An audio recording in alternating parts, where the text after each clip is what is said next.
Welcome to the deep dive. We've got some interesting material here, all focused on describing daily routines in English. That's right. So our goal today, really, is to help you get the language you need to talk about your typical day, confidently and naturally. Exactly. We want to look at how people actually talk about their day-to-day lives. We'll pull out the useful bits from the sources you sent over. Yeah, the materials give a really good starting point. Common phrases, sentence structures, things you hear a lot. Okay, so let's dive into the example routine provided. It maps out a pretty full day. Starts with waking up usually around 6:30 a.m. Pretty standard start time for many. Then it mentions freshening up. Right, which is sort of a catch-all, isn't it? Washing your face, brushing teeth, getting ready. Yeah, exactly. Then making the bed, having a light breakfast. Quick stuff before the day really kicks off. After that, it's checking emails, planning the workday. Seems organized. Yeah, setting the stage for productivity. Then the actual work starts, teaching online English classes at 9:00 a.m. in this case. And then a break for lunch around 1:00 p.m. Important to include that.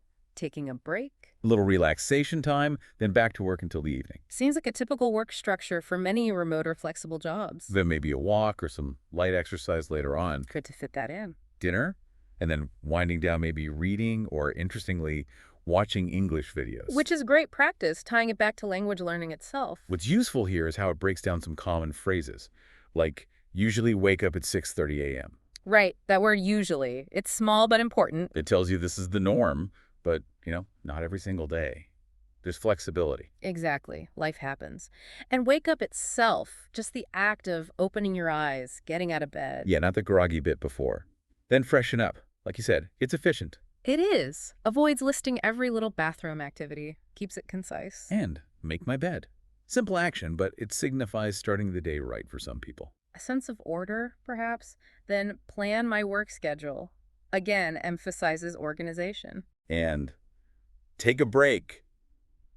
It seems obvious, but actually saying it acknowledges that downtime is part of the routine. Absolutely. It's realistic. You don't just work solidly for 8 hours straight, usually. And the key thing the materials highlight is using these natural phrases.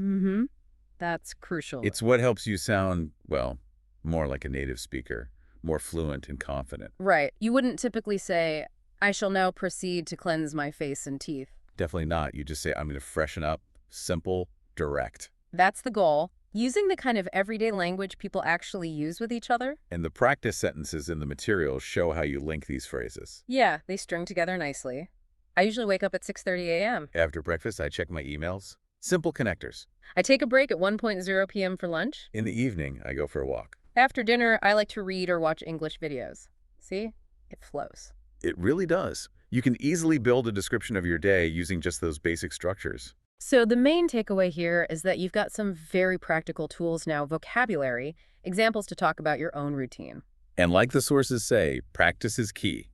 Using them makes them feel natural over time. For sure. You have to actually use them in conversation. And being able to talk about something as basic as your daily life, well, that's fundamental for connecting with others in English, isn't it? Absolutely. It's basic small talk, but it builds bridges. It helps people get to know you. Yeah.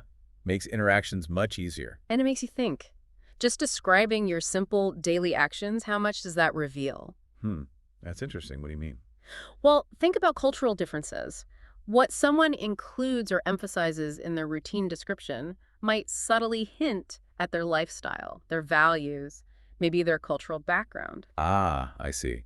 Like, does mentioning making the bed imply something about valuing order, maybe? Or does focusing a lot on work hours suggest something else? Exactly. What could someone infer about you just from hearing about your typical day described in these simple terms? It's kind of a fascinating thought to leave people with. It really is.